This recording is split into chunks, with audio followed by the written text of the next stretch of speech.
Today we're going to take a look at how to play my arrangement of Strawberry Fields Forever. If you want to see the full performance of the song, you can click right up here. It'll take you to my full video of it. And there's a lot to look at here, so we're going to dive right in. All of the sections of the song are going to be available in the chapters below, and so if you want to jump ahead to a specific part, you can do that. You can also find a full slow playthrough at the end of the video. First up, tuning. This is a pretty unusual tuning, but it's not as crazy as it maybe sounds, and it should be relatively familiar. So the top four strings of the guitar are just tuned down a whole step. So from highest pitch to lowest, it's D, A, F, C, and then our A string is tuned down two whole steps to an F, and our low string is tuned clear down to a B flat. Now, to be in tune with this Beatles studio recording, or to be in tune with my cover version up there, you would need to tune down even a touch further to A equals 432 hertz. I think the Beatles did it it was a thing with the speeds of the tape machines, and we won't get into it. But if you want to be really authentic, tune to A432, but we're going to do today's lesson at A440, just concert pitch, to keep things simple for you, simpler. So that's the tuning.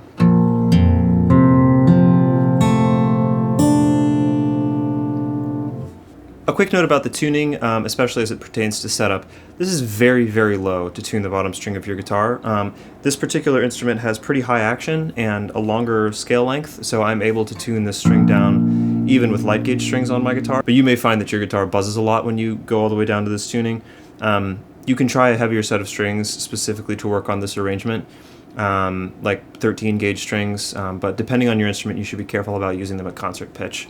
Possibly only use them when you're tuned down like this. If you have the luxury of having a second guitar, you could put one guitar just in this tuning with heavier strings for a while you learn it. Alright, let's dive in. Let's take a look at the introduction. So this part is played on a mellotron in the original recording, and Paul McCartney, I think, played the mellotron part right where he's got his left hand doing this line, and his right hand is going boop, boop, boop.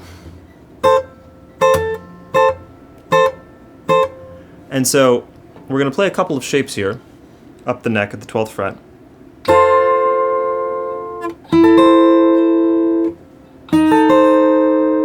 Just a major triad, a major 7, and a dominant 7.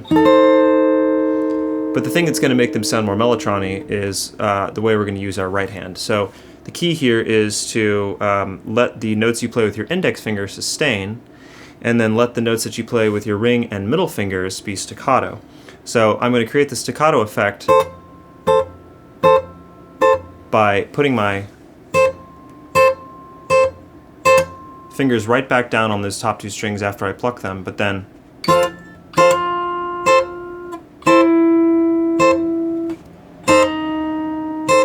I'm going to let that bottom string ring as these two come back down.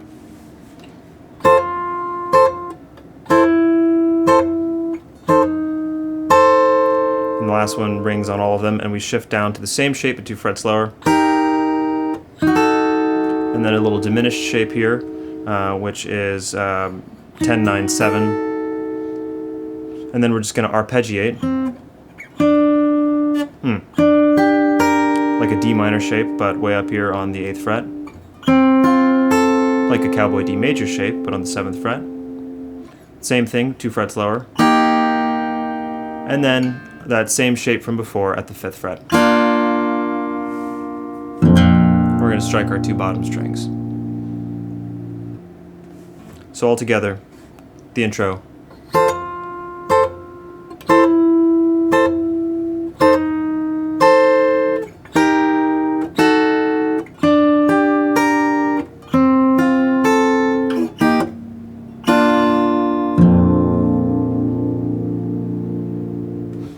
Okay, so now let's take a look at the first chorus. The structure of the song is kind of odd. It goes introduction, chorus, verse, chorus, verse.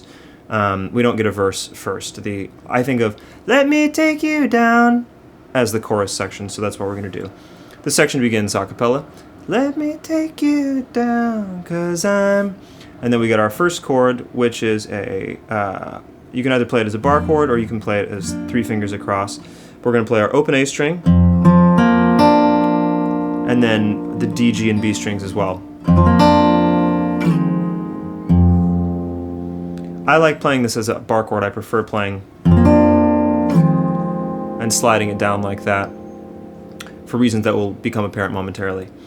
Let me take you down, 'cause I'm going to. So you slide down on 2, and you want to try and make sure that as you sustain, as you pull it down, you still have all 3 strings ringing when you land there.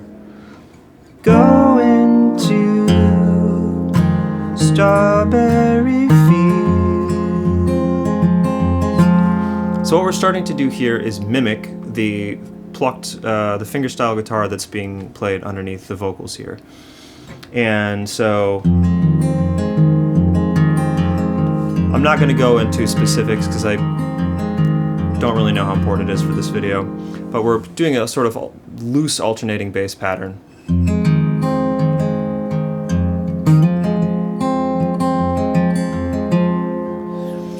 And there's a hammer-on that's quite distinctive in the original to me that I like to try and get.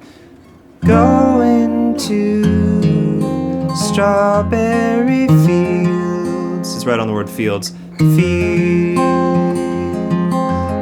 And then there's another hammer-on that's going to take us to our next shape. We're going to hammer on, this shape is X2202X.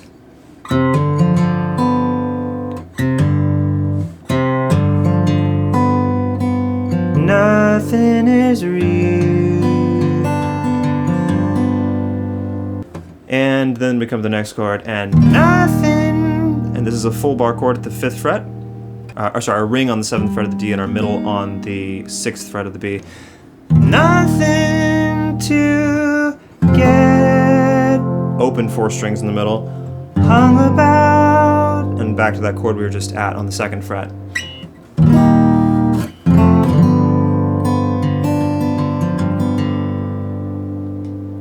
And then we go back to this 5th fret chord. Strawberry fields forever.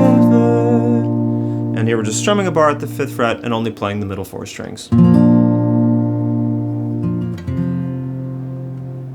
So the whole first chorus slow is, let me take you down, 'cause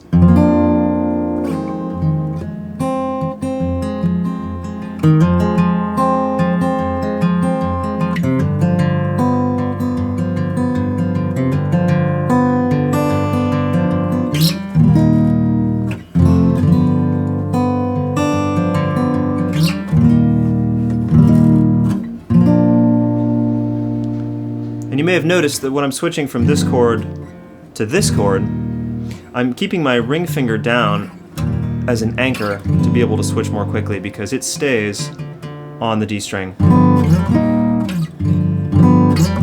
And we have to change pretty quick there. So that can help be a guiding light, is watching your ring finger. Let's take a look at verse 1. So we're going to start up here. Living is easy with eyes closed. That should all be familiar because it's exactly what you just played in the intro. Going for that mellotron effect with the staccatos against the legatos. But then we're going to shift down and we're going to play what's basically an A minor chord, but we're also going to hammer on to the 2nd fret of the A. And the way that I'm plucking this is,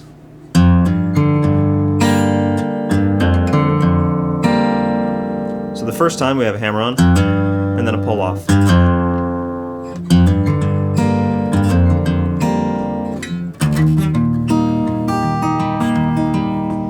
So we're gonna just slide up into that on the low string, into that 5th fret bar chord that we've been familiar with. Misunderstanding all you see. And then again, just some random plucking at the 5th fret. Alternating bassy type, you know. I find for some reason it easier to play this as an upstroke with my thumb. It's getting hard to be someone, but it all works out. It doesn't matter much to me. You can also play it with your index. That That probably makes more sense to most people. But so, it's getting hard to be someone. That part of the verse is, and then the same thing 2 frets higher. We're just hammering onto this 2 fret chord. Hammer onto that A minor shape again.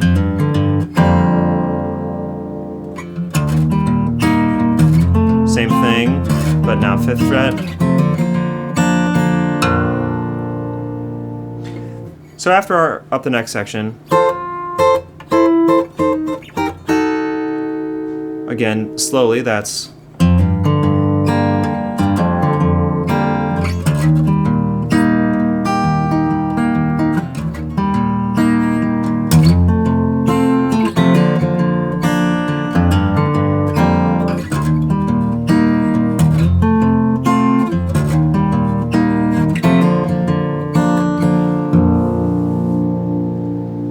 you may notice that I'm plucking some of these things down here close to the bridge because I find that it articulates more clearly on those low notes rather than if I play them over the sound hole. It sounds thuddy. Get a little more clarity there. So try that. And that's verse 1. That brings us to chorus 2. Let me take you down. And this time, because we want to try and catch all the subtle variations in the orchestral arrangement, we're not going to do this. We're going to play that same figure, but we're going to play it in a different place. We're going to play a little 4-finger major chord here, up at the 8th fret. So this is just like you would play a cowboy F major, but starting at 10, 9, 8, 8, barring with the index on the top 2. And we're going to also strum that open A string.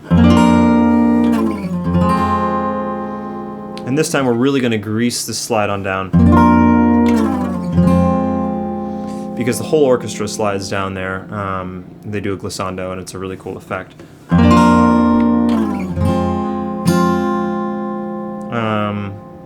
And if you want to, you can try and get a little bit of Ringo's drum fill in like I did. Let me take you down, 'cause I'm going to. So I am using these 2 fingers and hitting the side of the guitar, and then my thumb more towards the center, which would be snare, snare, kick. Let me take you down, 'cause I'm going to strawberry. So now we're moving from picking to strumming, because we're filling it out a little bit. Strawberry fields. So we're taking this minor shape here, adding our middle finger on the 5th fret of the low string. And then now we've got the same octave shape we were playing up here, but we're doing it on 2 and 4. And we're using the flat of our index and the pad of our ring finger to mute all the other strings. So even if I strum all 6, I'm only hearing those 2. Going to strawberry fields. Nothing is real. And that's exactly what I'm going to do, is I'm just going to strum it, and if it sounds a little bit crunchy and grungy, that is actually how it should sound, because this is where the cellos start to get really like sinisterly psychedelic. And that's what we're trying to emulate here. Nothing is real. And then we're going to go back to our 5th fret bar chord, and nothing, with a big loud strum, 7th fret, to get, and we're taking it up 2 more frets, on the bow, and the cellos go woo-doo-doo in the original. It's not feasible to play it in that octave, but I still want that imitation, so we're going to do that with our pinky. This takes a lot of clamp force with your index finger, but luckily we don't have to stay here for very long. On the bow, on the bow. So you strum when you sing it, and then immediately after, you play a hammer on from 11 to 12, and then the G string. Nothing to get hung about. Strawberry fields forever. So here, 5th fret bar, slide into it the 2nd time, and then just a big old open B flat major chord there with these 2 fingers. And you can pause there for a second and exhale because you have just made it through the first significant chunk of the song. And there's a fermata in the original recording anyway, so you might as well take that opportunity to take a breath. Alright, we shall now pick up with No One, I Think, Is in My Tree. That's right, it's verse 2. Forever, we just played. And we're going to go up here and cover this little instrument. This is pretty simple, just one note. 13, 12, 13, 15, 12, 15, 14, 10. And when we hit that last note, it's actually easier to land it as a little bar chord here, because we're going to hit this right afterwards, and we don't want this to be ringing out together. So, no one. So what I like to do is, right after I land that note, I may do a little rocking motion with my right hand. So as I pluck these notes, I'm stopping that string. I'm stopping the D string. So in context, that's forever. No one, I think, is in my tree. Alright, so now we're going to play some familiar chord shapes here, but we're just going to do a little bit different rhythm. So it's the same as the intro. No.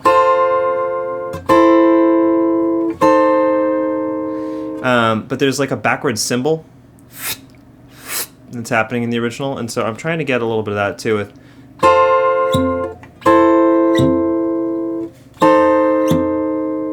So I'm just muting my D string and dragging my finger along it.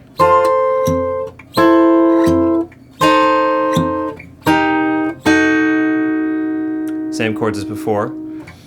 And now we're going to add some new chords here on verse 2. We're going to do our D minor shape with a little D string swish. 10, or 12, 10, 8. And then 10, 10, 8. So altogether that's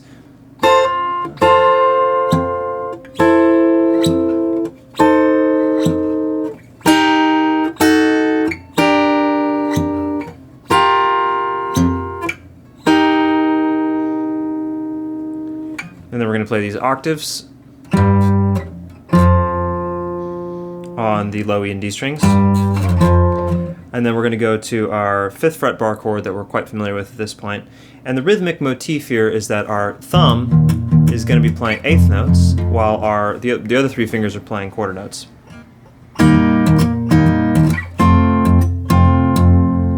Like that. And to give it a nice staccato, like arco type bowed bass feel, I'm bringing my thumb and landing it right back down on that string after I pluck it. I'm not letting it ring like that. I'm not doing that, we're going.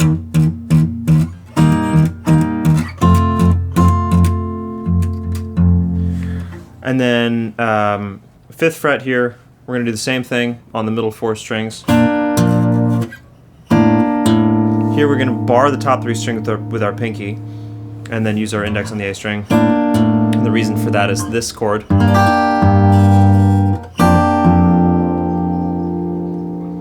So. And then back here, 5th fret. This is the same thing, but we're going to add our pinky to make it a dominant 7. And then this is quite awkward depending on how wide the neck of your guitar is, but we're trying to play this bass melody. And so to do that with the accompaniment still going, it's quite a stretch. Even I can barely play that on this guitar because it has a very wide neck. And the intonation's a little funny. It's easier down in the open position there. There it's, you know, it's just one finger on those top 3 strings. So you could just play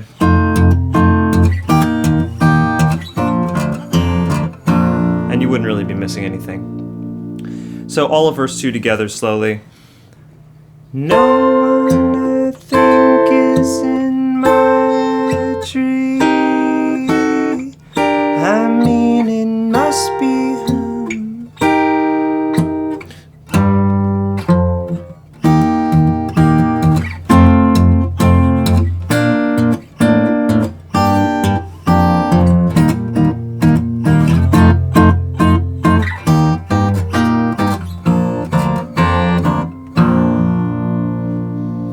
And we've made it back around to "Let me take you down." And there's a different little drum fill this time as we head into chorus number 3. Something like that. It's like a tom fill. Let me take you down, 'cause I'm going to... Same as we did the last time around. But this time, after we do that big greasy slide, we're gonna really bring out those top 2 strings with a little, this is a horn stab in the original, with our pinky up there on the 6th fret of the high E. Going to strawberry fields. So this is the same as before, but we're just adding more to it. And then this is awkward because we have to do a big stretch here for just a second, which is our ring finger on the 4th fret of the low E, a bar on the 2nd fret of the middle 3 strings there, and then our pinky all the way up on the 6th fret. But the good news is that it's very brief. That's just like this. Nothing is real. So it's that same horn stab from before. And you can take that pinky off as soon as you've played it and put your ring finger down for like an A7 shape. Oh, right, and then really lean into strumming that 7th. There's a particular rhythm there that's fun to bring out. Nothing is real.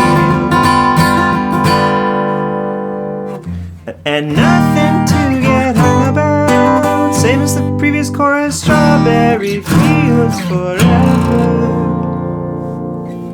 And then once again the same thing into our final verse.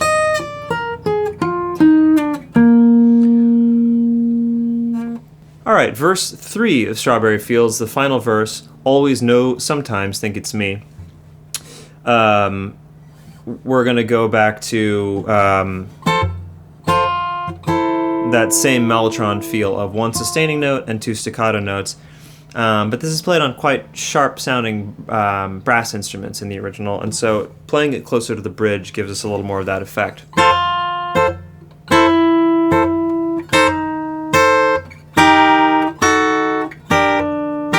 Same chords as before, but instead of that backward cymbal effect, we're just playing the rhythm from the introduction. Always know, sometimes think it's me, but you know I know when it's a dream. And then we're going to go to these octaves again, just like we did before, but instead of going to our bar chord, this time we're going to play a big series of octaves. And the series of octaves itself is not that tricky, but doing the rhythm of the octaves against the vocal melody will take some practice for sure. The octaves go like this.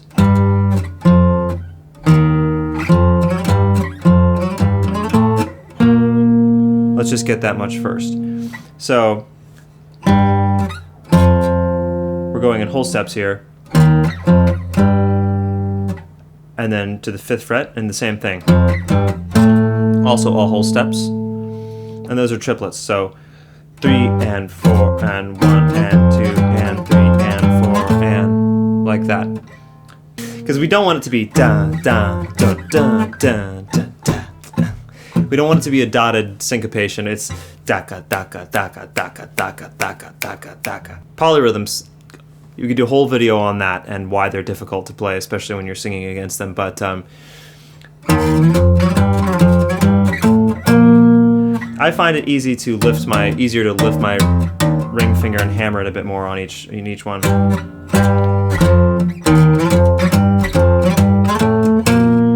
And then we're going to jump down.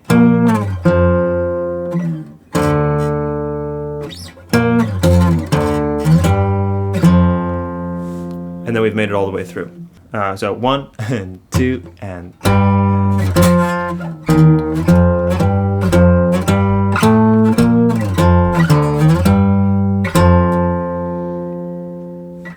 The trick then is, I think I know, I mean, not yes, but it's all.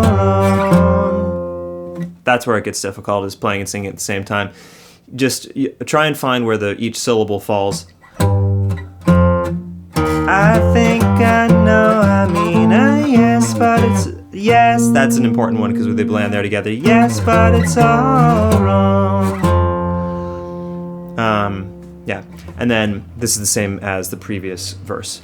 That is, I think it's not too bad. And then this we're going to play a little bit of a variation. We're going to play a descending little scale. Open, 5, 4, 2, open.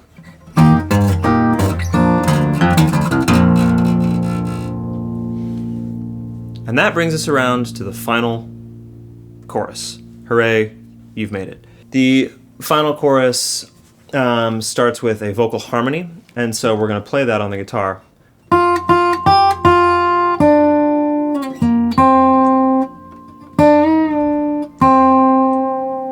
Let me take you down, 'cause I'm going to. And we're just going, a little half step bend there with that. But to make it more interesting, because the chord needs to hit at the right time, we're going to play that bend with our pinky, and we're going to not bend our middle finger and ring finger on the 5th fret. Let me take you down, 'cause I'm going to. Like that. Going. And actually, what you should do is slide that pinky then up to the 8th fret. Going to. We're going to play this minor shape up here. Strawberry. And the reason for that is it's a bridge chord that's going to take us up here to the 12th fret. Strawberry fields.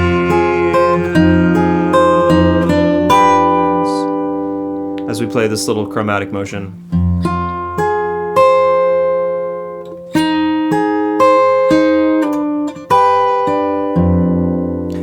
Nothing is real, same as before, and nothing to get hung about. All same as before.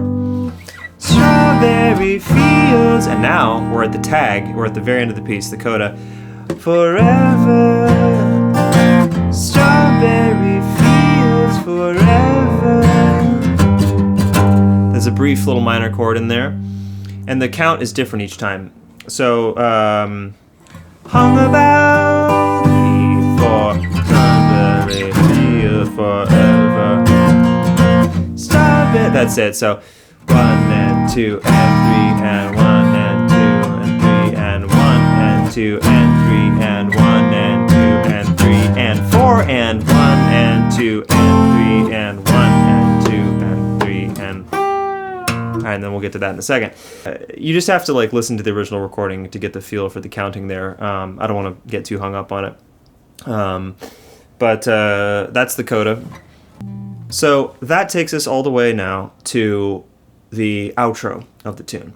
The outro is a little weird. It requires us to think outside the box a little bit because none of it was played on acoustic guitar. And so there's this iconic like bend that comes in on the electric guitar. And so, forever. And for my brain, I need the rhythmic thing to set that up. So, I play that. And the reason I play it up here will become apparent in a moment. Forever. And then, we're going to do a full bend, and we're going to start the bend up a whole step. Which is relatively easy since we're tuned so far down. On the 8th fret of the B string.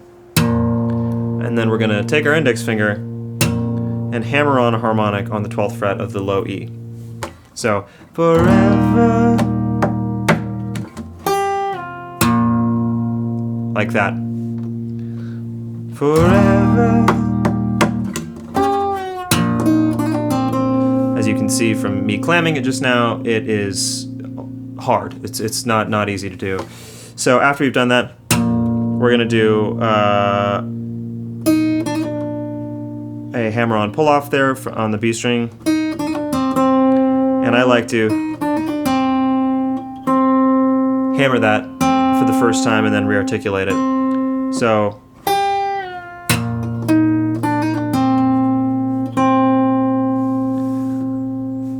And then we're immediately going to go from there with to our middle finger on the 5th fret of the A string. And we're going to slide from 5 up to 9. And when we get to 9, we're immediately going to put a bend on it. So let's hear this again in context. Forever.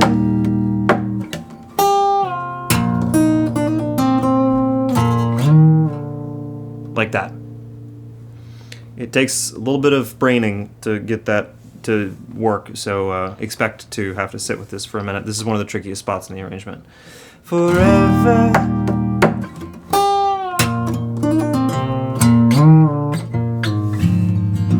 And then what we're going to do is we're going to slide from the 5th fret down to the 3rd fret. We're going to do a little finger substitution because we've been using our middle finger and put our ring finger there instead. And finger substitutions are a great thing to practice. Just in general, letting the string continue to ring while you change fingers that's playing it. The reason we need to do it here is so we can play this C major shape.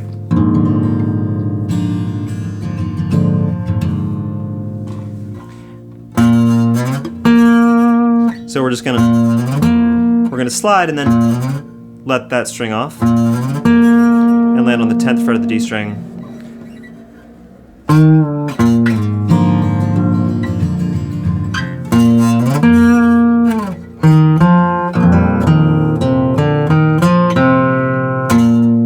And then some single string melody here. 3 5 7 3 open 2 3 5 5. So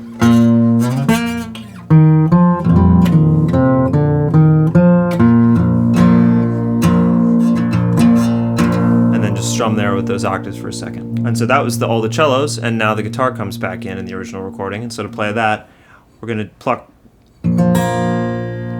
these 3 strings, low E, G, and B, and we're going to use our index finger, and we're going to do a big old hammer-on pull-off motion. And I like to use the heel of my right hand to play quarter notes there at the same time.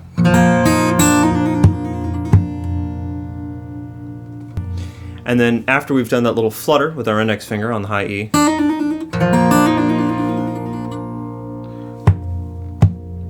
we're going to take, it's really, I like to use all 3 fingers for this because we're about to bend the D string at the 2nd fret. We're going to strum the 3 low strings. And this would be the cellos going like that, but we have to do it with a bend. Again, that's a triplet.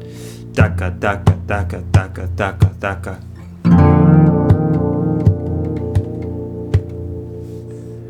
And then we're almost out of the weeds here. We're going to shift up to 12th fret. So I'm playing a little 1-note melody, and then I'm just thumping the bass in between.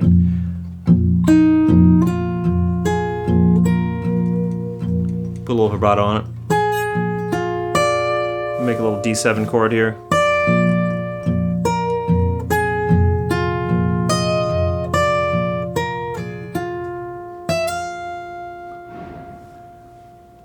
And then the original fades into nonsense. And then fades out, and then fades back in with more nonsense. So let's quickly recap that outro, and then we'll do a full playthrough at slow tempo. Forever.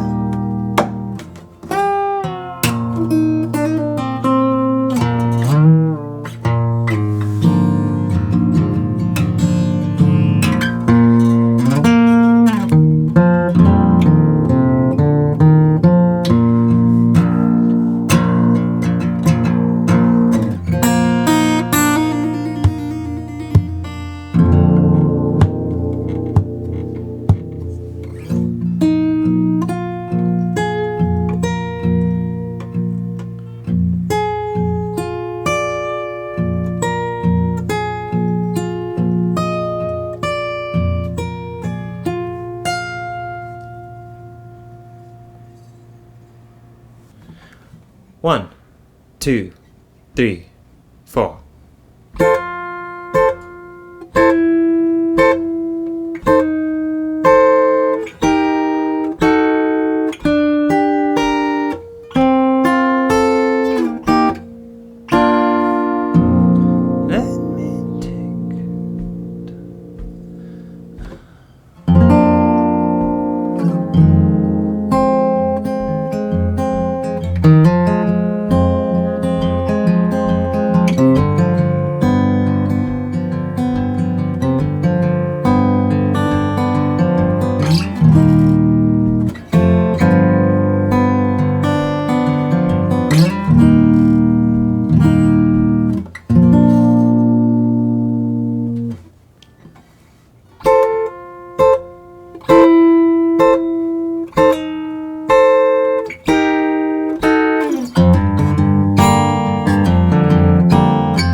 Good luck. Thanks for watching. This is a difficult arrangement, especially singing with it, but it is also very rewarding. And once you start to recognize the things that happen lots of times, then you can learn them first and kind of build outward from there. So leave questions in the comments if you have them, and I will get to them as I am able. Thanks for watching. Have a good one.